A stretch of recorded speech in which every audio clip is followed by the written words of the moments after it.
Hello, everybody.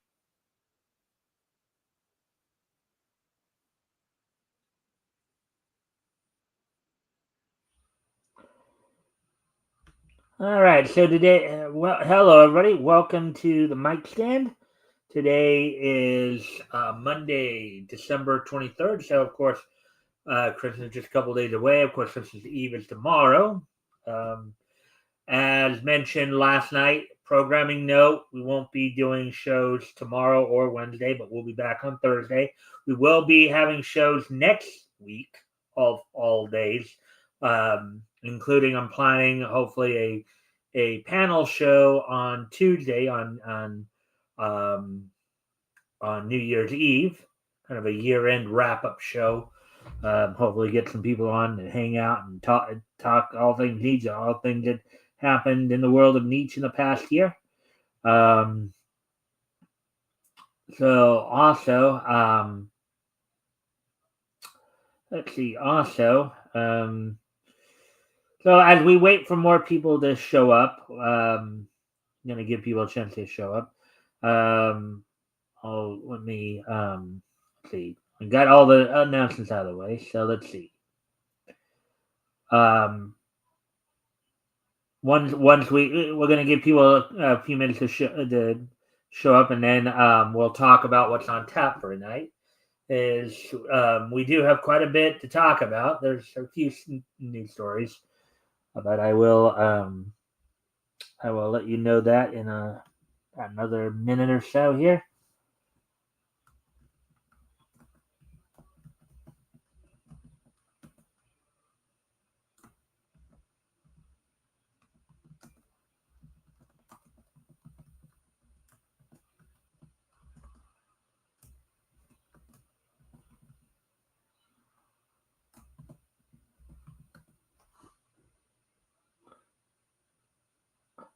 And so let's see, we're at 2.5 minutes now.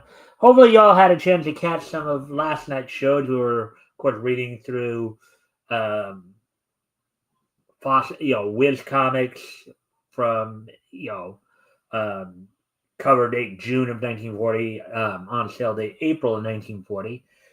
Wiz comics number 5, some Captain Marvel, some Ibis, and some Spy Smashers. So anyways, all right, well, we're at the 3 minute mark now, so I'm going to go ahead and talk about what's on tap for tonight. We're going to be going over 4 stories, um, including talking about what made Charles Schultz Peanuts such a global success. Marvel and DC have some interesting releases coming out in the near future. And of course, some Crunchyroll employees are talking about some of the merchandise sales. So that plus we'll have, of course, the Wrestling Rabbit get all caught up on the weekend's actions, including the final pay per view of the year for Ring of Honor, Final Battle, with a couple of returns, and and also, of course, keep caught up on get caught up on what happened over the weekend in terms of the Continental Classic and AEW and SmackDown coming off of Saturday night's main event. So, with all that being said, of course, why don't we go ahead and get started here then? All right, so here we go. Of course, the first 2 articles are from Bleeding Fool, and the other 2 articles will be from Bounding into Comics. So let's go ahead and take a look here.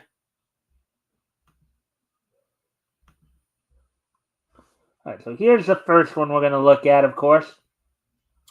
What made Charles M. Schultz beloved Peanuts a global success? Article by Avi Green, published this past Friday. Now, of course, for those who may not know, Charles M. Schultz was the great Peanuts. That's a comic strip that gave us Snoopy, Charlie Brown, and the rest of the gang, including Peppermint Patty, Charlie's sister Sally, Linus, and Lucy Van Pelt. Um, among many, and the piano playing Schroeder, among others. And there he is right there. late great comic.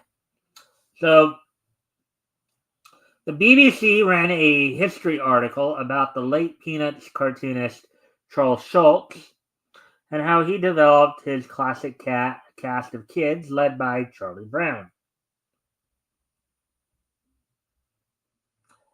And this is from the article this is from the BBC's article. Charles M. Schulz's timeless creation, Charlie Brown, may have been as popular as any character in all of literature. But the cartoonist was modest about the scope of his miniature parables.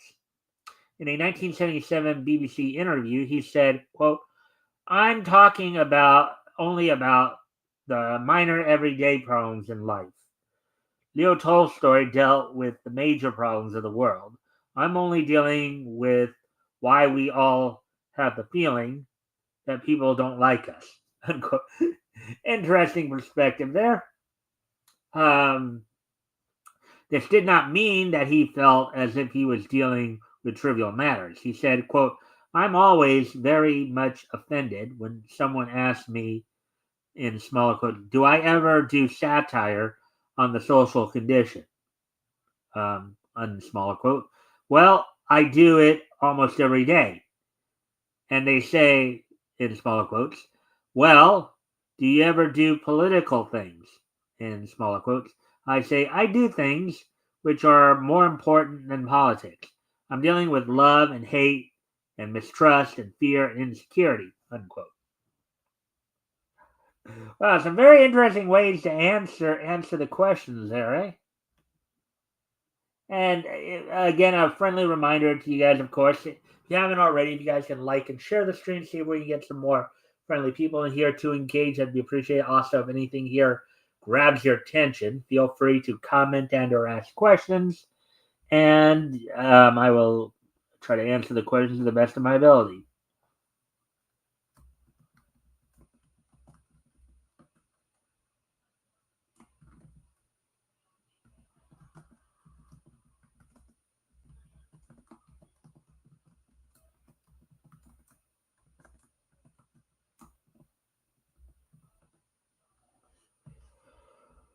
Alrighty then. So as we continue on here,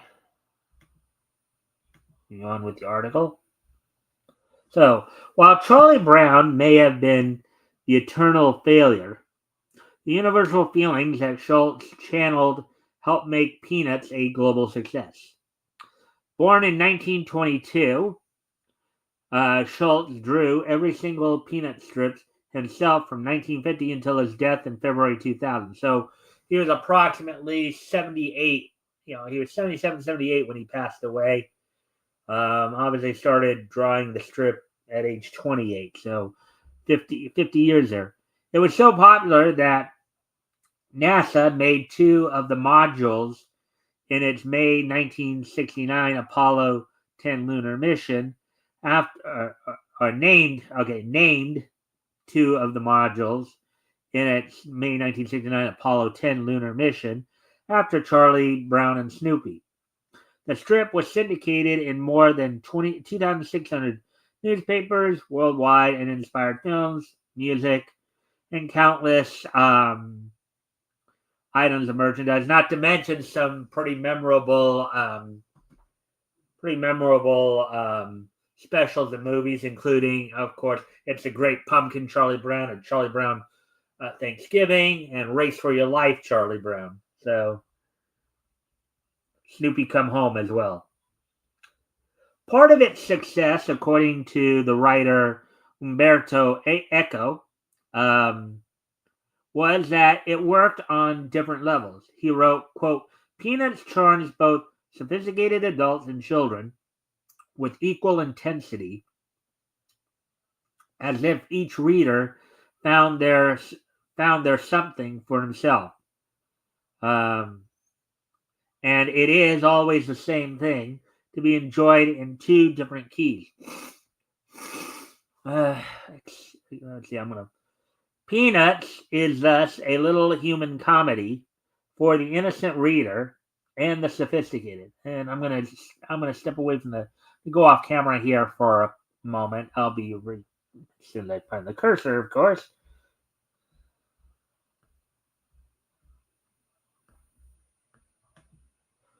All right, so I'm gonna go ahead and put some music on. That.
All right, sorry about that. So now, of course, back to the article here.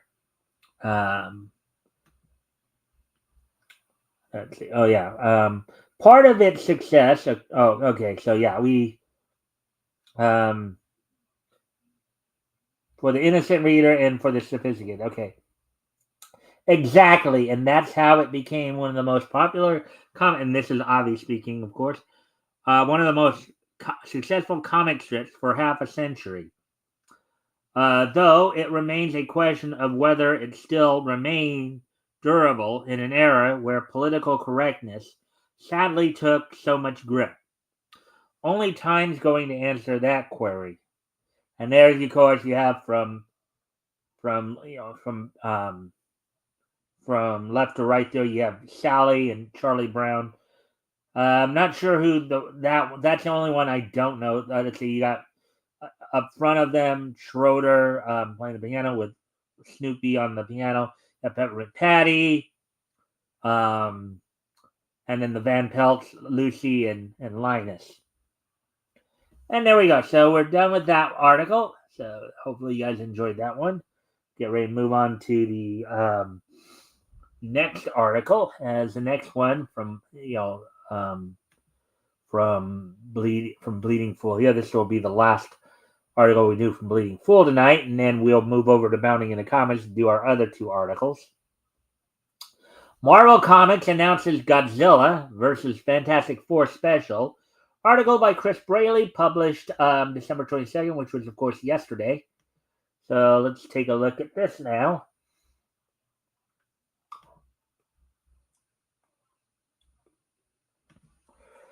Let's see. Fantastic Four, it's clobbering time. Godzilla versus The Thing. The King of Monsters versus the ever-loving blue-eyed Thing. One will fall. Godzilla versus Fantastic Four, #1 variant cover by Lee Garbett. Last year, Marvel Comics and Toho International, the Japanese studio's U.S.-based subsidiary that has brought global sensation Godzilla to life, began an exciting new collaboration that resulted in a hit Godzilla variant cover program and long-awaited reprints and collections of Godzilla's original Marvel comic series. This incredible partnership evolves in March as Godzilla enters the Marvel Universe in groundbreaking new comics, beginning with 6 action-packed one-shots that pit Marvel heroes against Godzilla in breathtaking battles, each set in different eras of Godzilla and Marvel Comics. The Godzilla versus one-shots mix Godzilla lore with the Marvel mythos, twisting history as icons like the Fantastic Four, Spider-Man, Hulk, the X-Men, and Thor face off against the King of Monsters. A milestone pop culture event like this calls forth the industry's greatest contemporary talents, including Ryan North, John Romita Jr., Jason Aaron, Fabian Nicieza, Joe Kelly, Jerry Duggan, Giuseppe Canucoli, Aaron Cooter, and many more. Round 1 kicks off with current Fantastic Four and One World Down Under writer Ryan North and legendary Marvel artist John Romita Jr.'s Godzilla vs. Fantastic Four #1.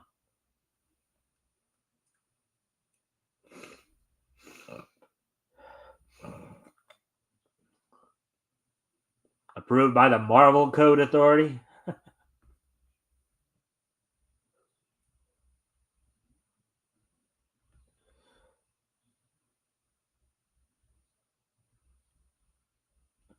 Godzilla versus Fantastic Four #1. Let me see. Just want to, before I continue with reading there.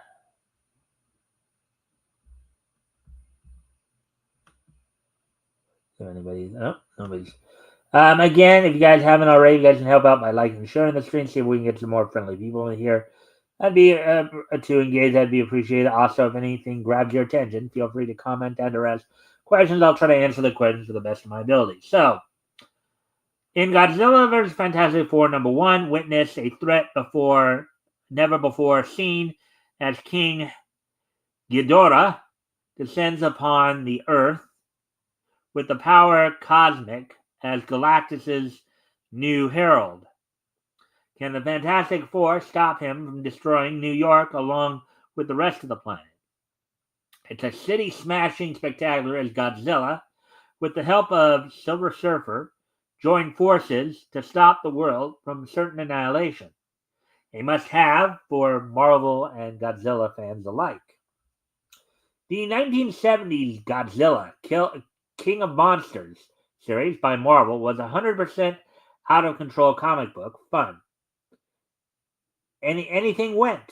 The creative teams approached these one-shots with the same wildly imaginative spirit, and I guarantee you'll see things you never thought possible with Godzilla or Marvel editor Mark Paniccia promises, quote, Ryan North and John Romita Jr. are a dream team in Godzilla vs. Fantastic Four, depicting the kind of senses-shattering battle you'd expect when characters from Marvel and Toho collide. When the worlds collide.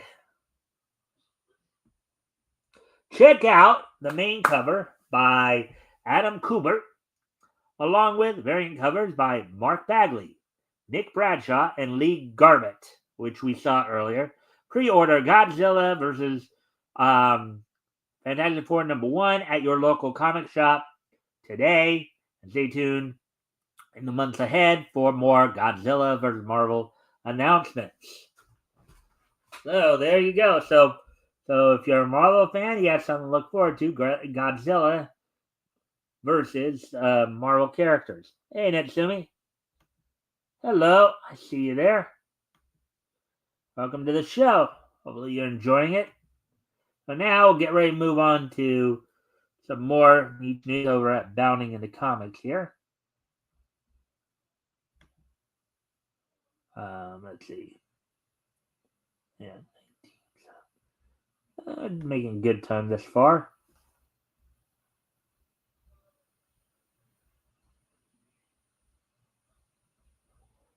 Alrighty then, so just go to alright, so here we go. Here we go with the other two stories we're gonna go over tonight. First one is right here. I always enjoy it. Well, thank you for that. If you haven't already, if you can help out by liking and sharing the stream, see if we get some more friendly people and to engage, that'd be appreciated. Also, as if anything comes up, feel free to comment and or ask questions. I'll try to answer the questions to the best of my ability. So here we go. Here's the next article from this one. The first of the two we'll cover from Bounding into Comics. And as I said, both Marvel and DC had some very interesting releases coming out. This one's even more interesting than the last one, and we'll find out right here. DC to celebrate April Fool's Day 2025 with, in smaller quote, Harley Quinn Fartacular. Silent but deadly. Unsmaller quote. One shot, yes, seriously. Article by Spencer McCooley, published this past Saturday. Oh boy, pull my finger. Okay, so in a move so baffling that it's genuinely hard to believe it's even real, DC has announced that they will be celebrating the upcoming 2025 edition of April Fool's Day by publishing the Harley Quinn Fartacular, silent but deadly, an aptly named one-shot whose contents will center entirely, you guessed it, on the topic of flatulence. Okay? That sounds very interesting. You have a whole comic story being devoted to farting. The passing gas. I would take that. That's going to be a very smelly story. I'm surprised they wouldn't. I'm surprised they haven't thought about bringing in Pepe Le Pew in to join the story. Anyways, let's move on. Let's continue on there. And of course, nice rear end shot there. That one.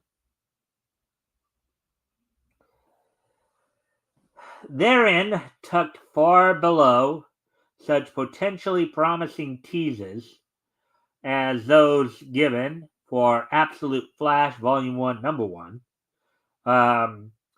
which will introduce the world to the universe's incarnation of the world to that universe's incarnation of the Scarlet Speedster, and Justice League Unlimited Volume 1, Number 5, the story apparently set to see the titular team team up with the full might of the Legion of Doom, was a surprise listing for the Fartacular. And of course, Fartacular, I'm taking it, is a portmanteau of fart and spectacular. So you get a story revolving around spectacular farts. Yeah.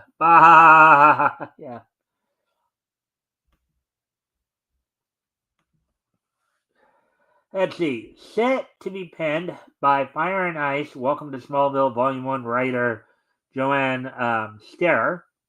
Illustrated by the Tales of Teen Titans Beast Boy Volume 1, Number 1 artist duo of Ted Brandt and Rose Stein. The one shot will honestly, there is no way to summarize it solicit in a way that's both succinct and makes sense. So let's just let it speak. Let it to speak for itself. All right.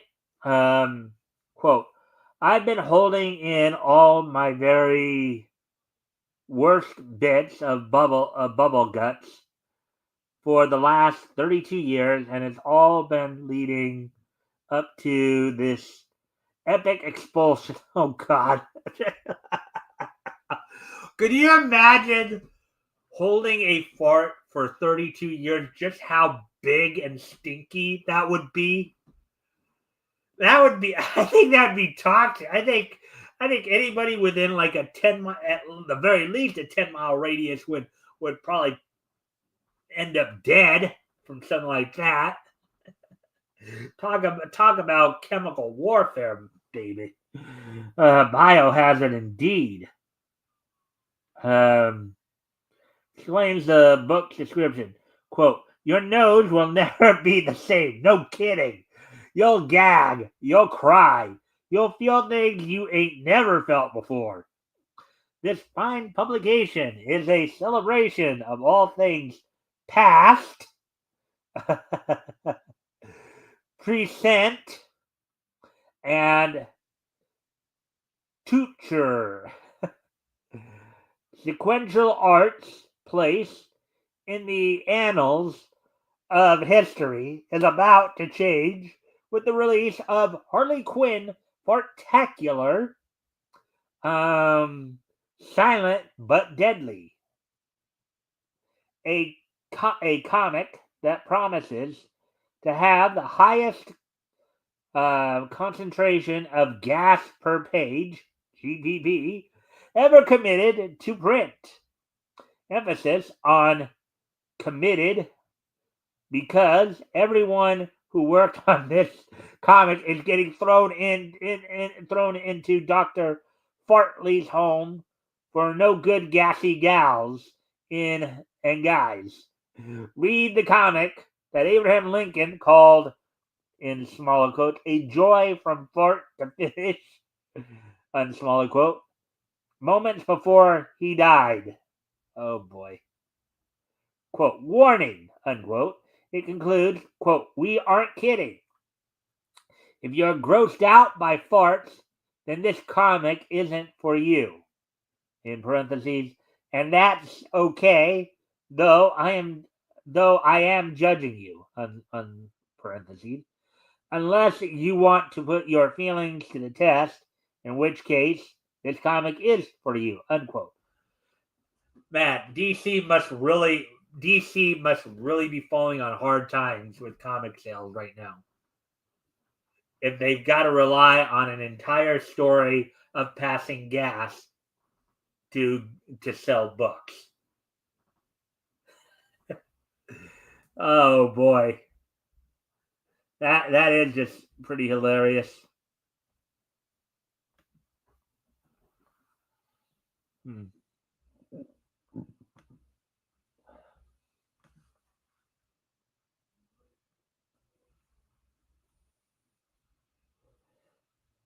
Stinky. Oh boy. As they all say, beans, a magical fruit. The more you eat, the more you shoot. Anyways.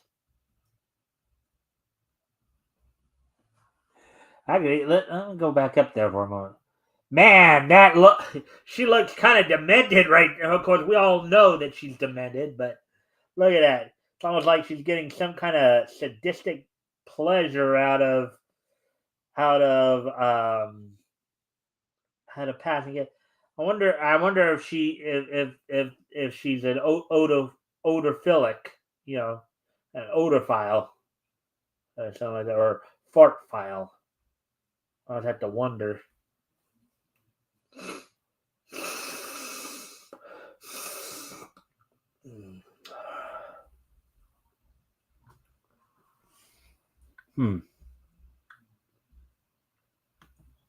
Let's see now. And we continue on here. In typical comic book industry fashion, alongside a standard cover illustrated by the aforementioned Bryton Stein, its artwork depicting a cabaret dancing Harley Quinn breaking wind in a particularly strong fashion. The book will also receive 2 variant covers, as provided by legendary Harley Quinn Volume 3 artist Amanda Connor and Wednesday Comics Wonder Woman Volume 1 Ben Caldwell, respectively. And really, what else is there to say about the book? It's an entire one-shot centered on farts in a way that's admittingly meant to be comedic, but honestly comes off as a bit fetishistic. Starring Harley Quinn, It's exactly what it says on the tin. Yeah, I mean, I get that impression too, about it being fetishistic. Like, I guess these people either were just bored or something, because devoting an entire story to farts, that's incredible. That's incredible.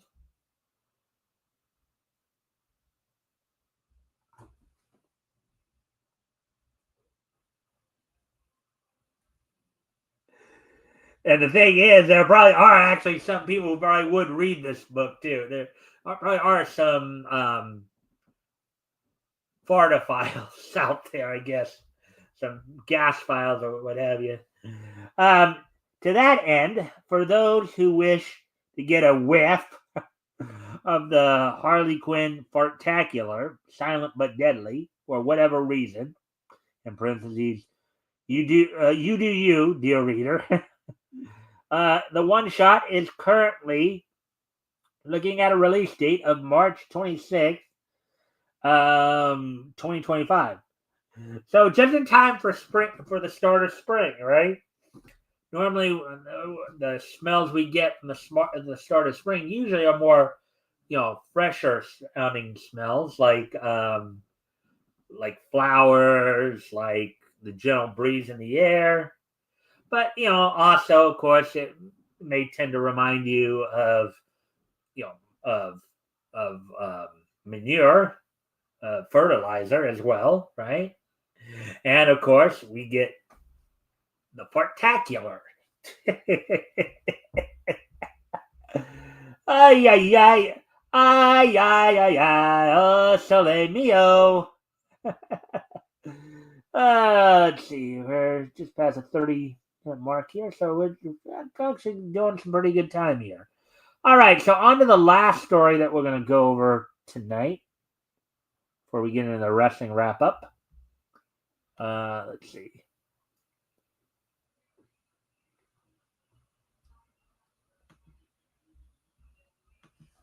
Crunchyroll employees reveal merchandise sales struggling after Right Stuff acquisition due to Sony decision to drop, quote, racier adult manga and toys, unquote.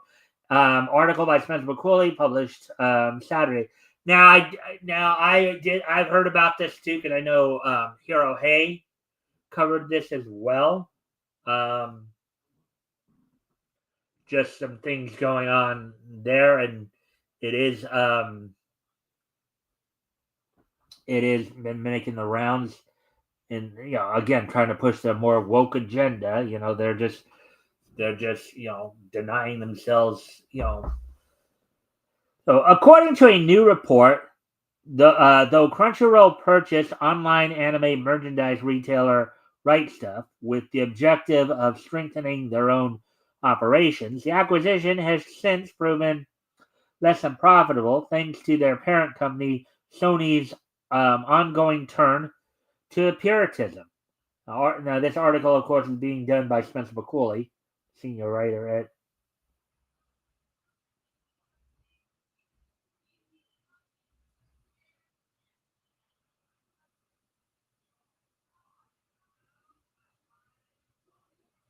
Yeah.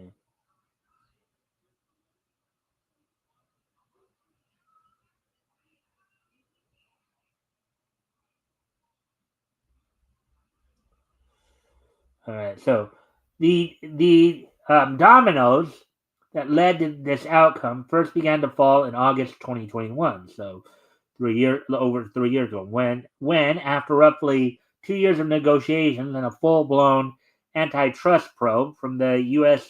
Justice Department, Sony completed their purchase of Crunchyroll from then parent company AT&T for an impressive total of $1.175 billion. A year later, Crunchyroll announced that in service of bolstering their, quote, e-commerce offerings, unquote, they had acquired the aforementioned Right Stuff, and though they told customers that they would, quote, continue to provide the same wide variety of products, We have been offering for 35 years, unquote. This assurance came with a notable caveat, as the combined entities subsequently announced that, quote, as part of our new Right Stuff plus Crunchyroll unification, we will be phasing out the erotica genre content and product, unquote. Which was definitely going to cut into your profits there.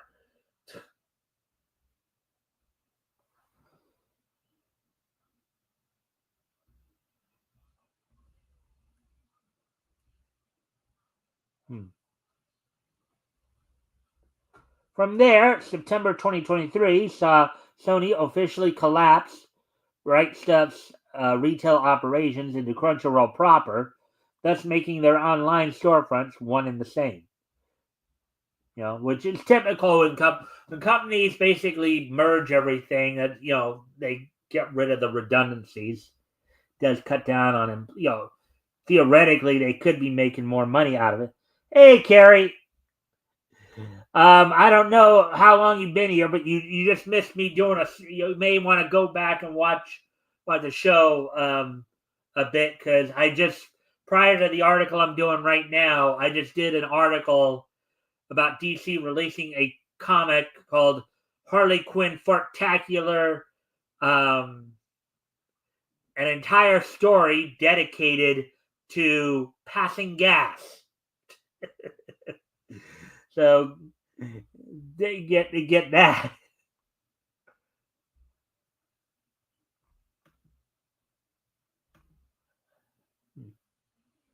Anyway, I hope if you haven't already, you can help out by liking and sharing the stream. See if we can get some more friendly people to engage. Also, if anything grabs your attention, feel free to comment and or ask questions. I'll try to answer the question the best of my ability. So, with that being said, and while Sony ostensibly saw their decision to drop said risque merchandise as a way to entice wider audiences of non-anime fans into shopping with Crunchyroll, it seems the entire endeavor has ultimately backfired on them.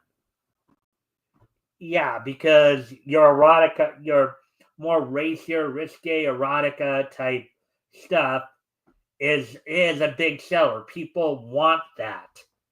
Even the people who at times say they don't want it. All right, so this outcome was first brought to public attention on December 20th, this past Friday, courtesy of Bloomberg's Cecilia D'Anastasio and Takashi Mochizuki, who themselves had reportedly learned the relevant information via personal interviews conducted with, quote, 18 and former, in brackets, Crunchyroll employees.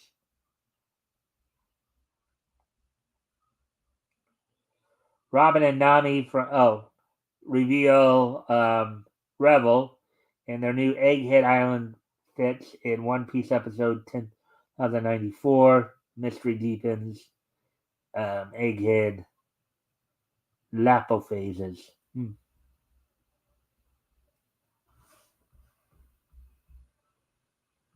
Let's see. All right, as we continue on here, of course, per their sources, the Sony-owned anime streaming service is certainly struggling to both retain paying customers, with their monthly customer turnover rates sitting upwards of 8.5%, and capture the attention of viewers with a cited survey of over 4,000 Americans, in brackets, conducted earlier this year by the online gaming and entertainment site Polygon, unquote, noting that 76% of Gen Z anime fans watch shows on Netflix compared to 58% on Crunchyroll. These sources also informed the pair of reporters that Crunchyroll's purchase of Right Stuff was meant to help their quote unquote identity crisis, or smaller quote identity crisis, as quote executives also hoped merchandising would help retain subscribers and boost revenue, which it didn't. And there's Lucy from receives an apology from Natsu, Fairy Tale 100 Years, Quest in 1 Episode 7.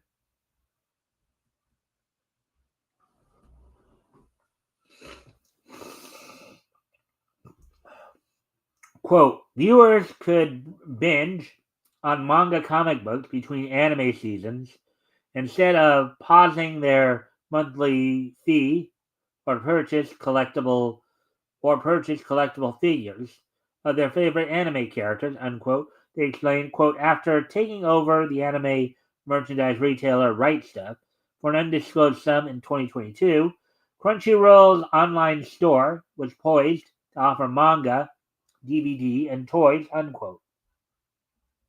Unfortunately, 3 former employees admitted that instead, quote, the business has shrunk since the acquisition, unquote.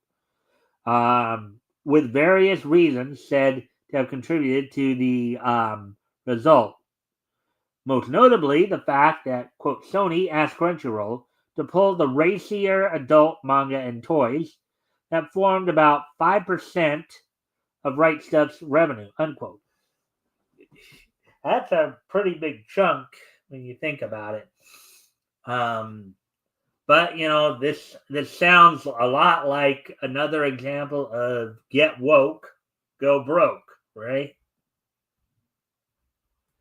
And here's another one. Marin is unhappy with her tan in My Dress Up Darling, season 1, episode 10. We've all got struggles. All right. Continuing on here. As of writing, neither Sony nor Crunchyroll have offered any specific comment on either financial cost of their Puritanism, nor any of the other revelations found with Diana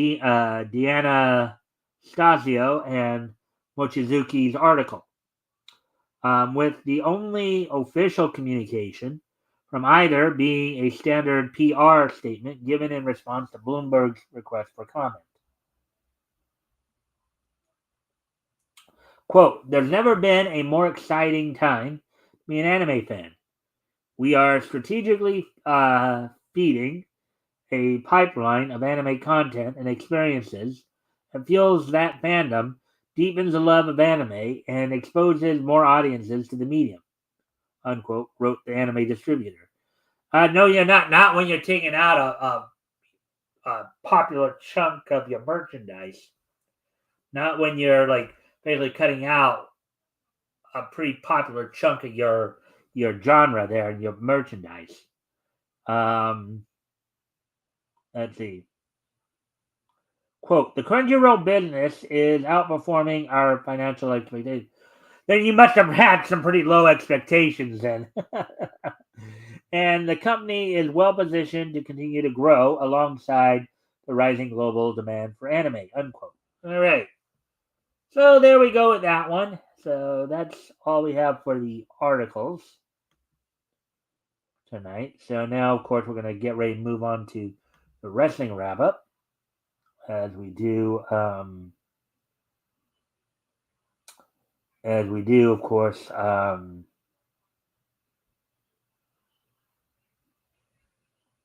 As now, of course, tonight's Monday night, so we're gonna take a look back over the weekend here. Of course, going to go back to Friday night first. Look back to Ring of Honor, Ring of Honor's final battle. We'll look back to last Friday's SmackDown. Look ahead to tonight's Raw. WWE gets ever so closer to their debut on Netflix in 2 weeks. And then also talk about what happened over the week in AEW with the Continental Classic, among other things. So let me just go ahead and grab that, and then I will talk to you guys about that in a moment here.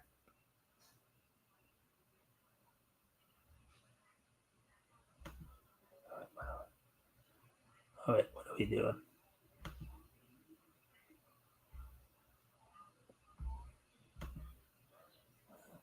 Almost made a boo-boo there, but I just fixed it.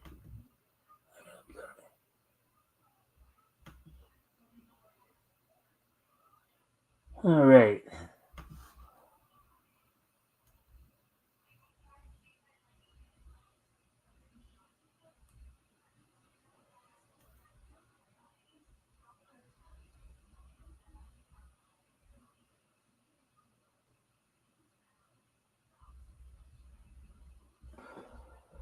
All right. So on Friday night, so Ring of Honor held an event from the Hammerstein Ballroom. On the Countdown show, the pre-show saw former New Japan strong openweight tag team champions, the Grizzled Young Veterans, James Drake and Matt Gibson, defeat the Dark Order of Alex Reynolds, John Silver with Evil Uno in their corner. Hanako defeated Harley Cameron. The Undisputed Kingdom of Mike Bennett and Matt Taven defeated the Infantry of Carly Bravo and Sean Dean, with, of course, Shane Taylor and Trish Adora in their corner. And the Gates of Agony, Bishop Khan and Toa Leona, defeated Liege, Adrian Nduka, and Lee Johnson in the main event of the pre-show. Now moving on to the main show. The results of the main show from Ring of Honor. Opening match on the main show saw Atlantis, former Ring of Honor World Television Champion Atlantis Jr. defeat Mansoor of the M&M collection as his partner. Mason Madden was in his corner. Katsuyori Shibata defeated Tommy Billington, of course, the nephew of the Dynamite Kid. Jay Lethal with Karen Jarrett and Sanjay Dutt in his corner defeated QT Marshall with Aaron Solo in his corner. In a match for the Ring of Honor Women's World Television title, Red Velvet retained over Layla Hirsch, and from what I've heard, also marked a heel turn for Velvet. She turned heel during this match. In a match in an open challenge for the Ring of Honor Pure title, Lee Moriarty retained over Nigel McGuinness. Of course, Lee Moriarty had Shane Taylor in his corner. In a double bull rope match for the Ring of Honor World Tag Team Championships, the Sons of Texas, Sammy Guevara and Dustin Rhodes defeated the Righteous of Dutch and Vincent, getting a certain amount of revenge for some of the attacks they've been enduring from the Righteous over the last few weeks. In a survival of the fittest 6-way elimination match for the Ring of Honor World Television Champion, Commander, with Alex Mahantes in his corner, became the new champion, surviving past A.R. Fox, Blake Christian, former champ Brian Cage, Mark Davis, and Willie Mack. As the elimination, Brian Cage had the first two eliminations, eliminating Willie Mack and A.R. Fox, and Mark Davis subsequently eliminated Brian Cage. Blake Christian eliminated Mark Davis, and then Commander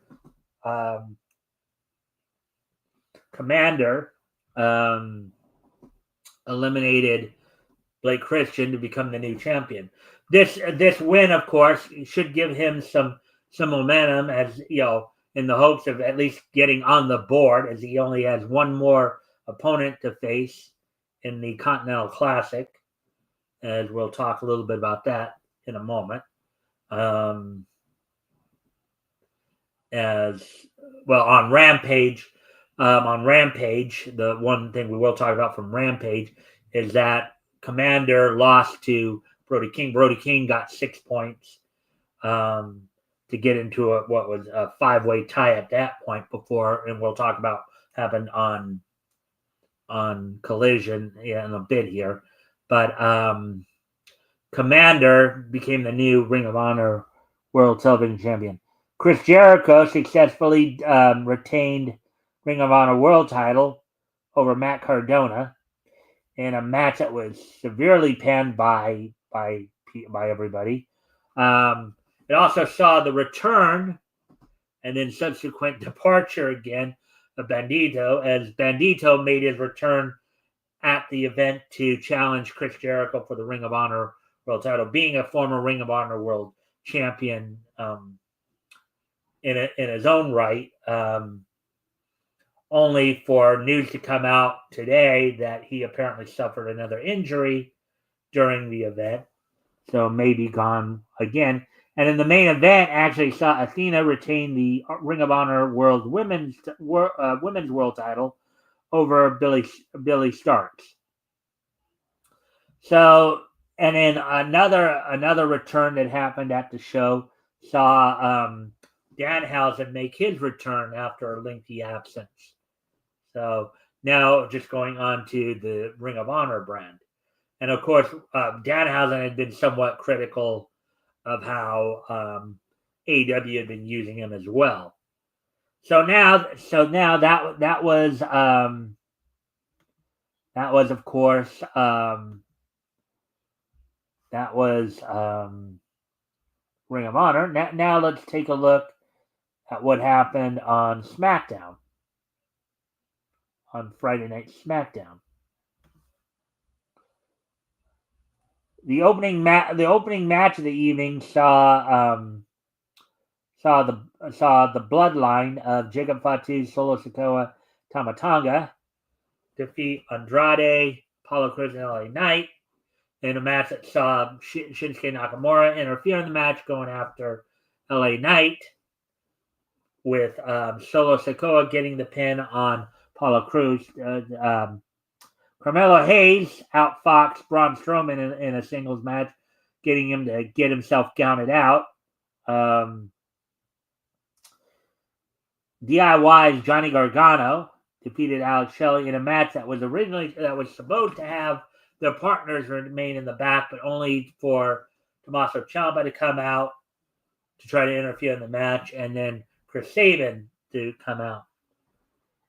And then in a match for the WWE Women's Tag Team Championship, Bianca Belair and Naomi replacing Jade Cargill, defeated Candice LeRae and Nia Jax to retain the titles. So that's essentially what happened on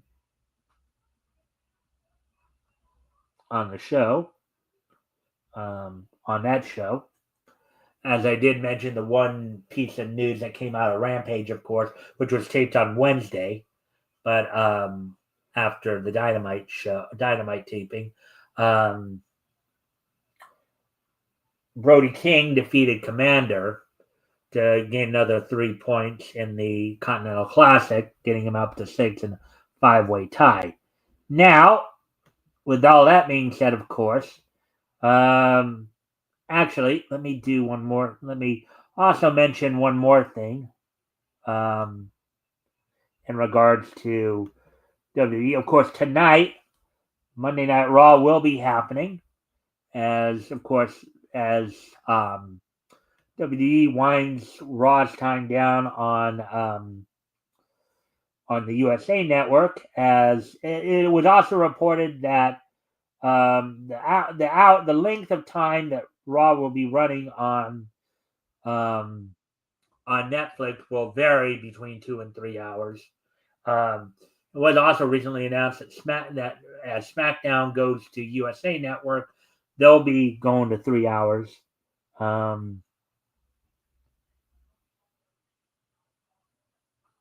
So let's see.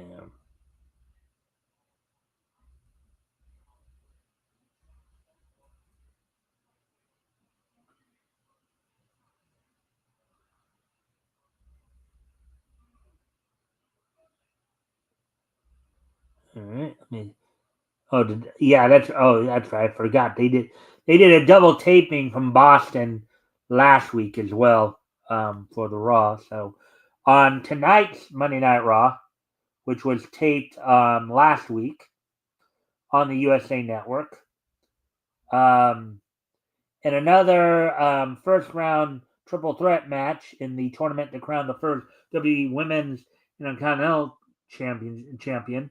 Natalia will face Damage Control's Io Sky um, and Unholy Union's Alba Fire. Kira Desara takes on Chad Gable as they continue to continue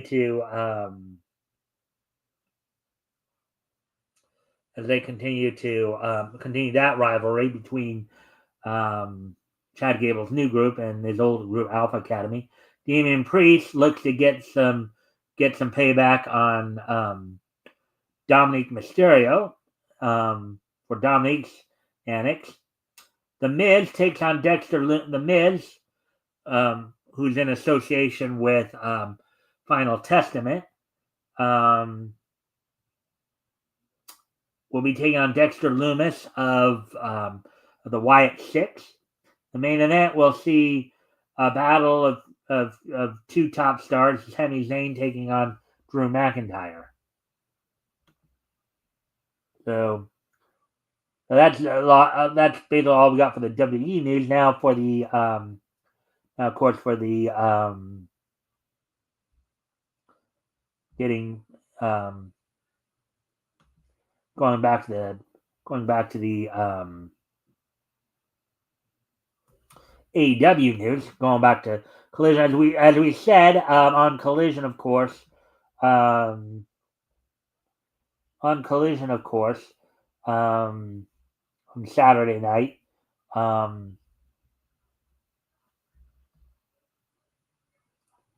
we said on Rampage, Brody King had earned 6 points. Now some more Continental Classic results, of course, and what I would call an upset, but some people may not. Ricochet defeated Will Ospreay to take a portion of the lead on the Gold League side of it, gaining 3 more points and raising his total to 9. And other Continental Classic action, Blue League action. Daniel Garcia defeated Shelton Benjamin. They stay in the hunt for championship. Also, Mark Briscoe defeated the Beast Mortos.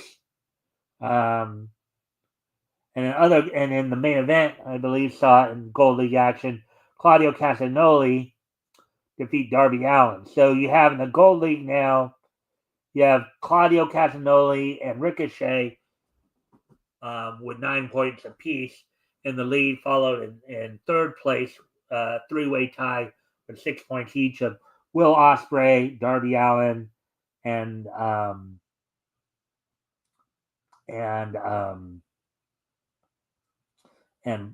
Brody King, and then you have Commander with each contestant now having only one more match apiece. So Commanders will be set to take on. We'll have Claudio Castagnoli looking to get on the board and maybe put a stop to Castagnoli possibly having an outright win into the Ricochet is set to take on Darby Allin, and then Brody King will be set to take on Will Ospreay.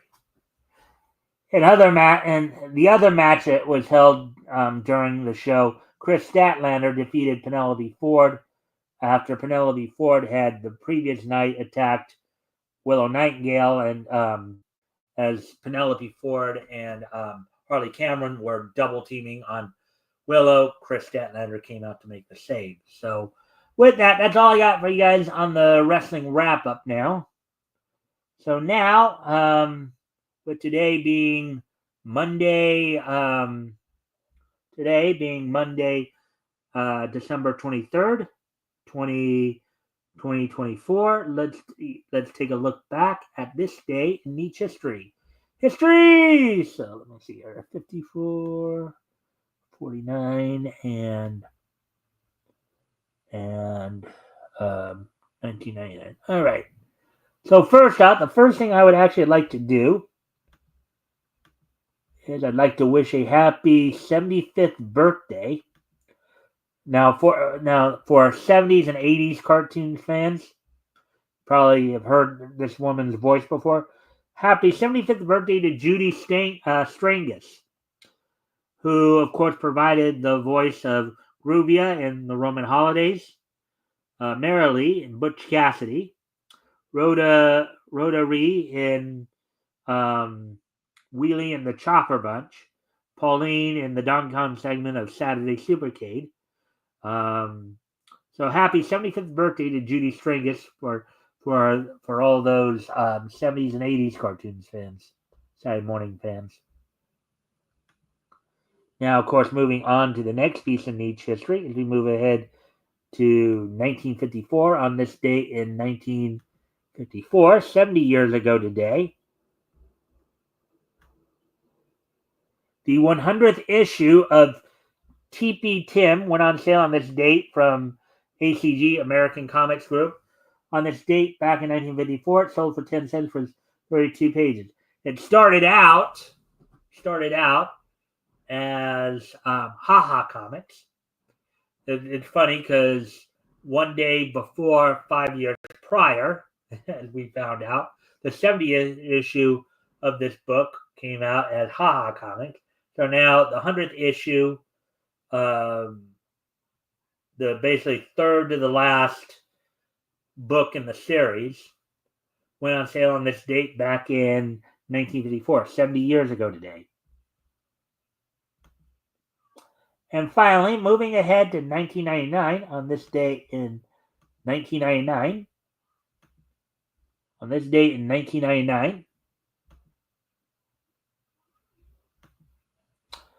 Studio Gallup's Kochikame the movie premiered in Japanese theaters on this date back in 1999. 25 years ago today, Studio Gallup's Kochikame the movie premiered in Japanese theaters on this date back in 1999. So with that, I do thank everybody for being here. I hope everybody enjoyed the show. You guys got a lot of good information out of it. Some pretty funny stuff, particularly the whole idea of a comic book, basically trying to sell a comic book where the entirety of the story revolves around flatulence, passing gas, farting. So of course, programming note to repeat: we won't be back here tomorrow, Wednesday, because of the Christmas holidays. We'll be back here on Thursday with more Nietzsche news. We'll be back here, of course, this Thursday and Friday, and then on Sunday, Apex from Apex Comics will be joining me as we'll be continuing our look down comics history lane. We'll be looking back to comics that went on sale from Fiction House in April of 1940. So, and then next Tuesday, a week from tomorrow, I'll be doing the year-end show. I'll be inviting some panelists on. Hopefully we'll have a good talk about what has been in 2024 and what's to be in 2025. So with that, I hope to see everybody back here on Thursday. I'll see you all on Thursday. So with that, Merry Christmas, and I hope to see everybody back here on Thursday. Bye.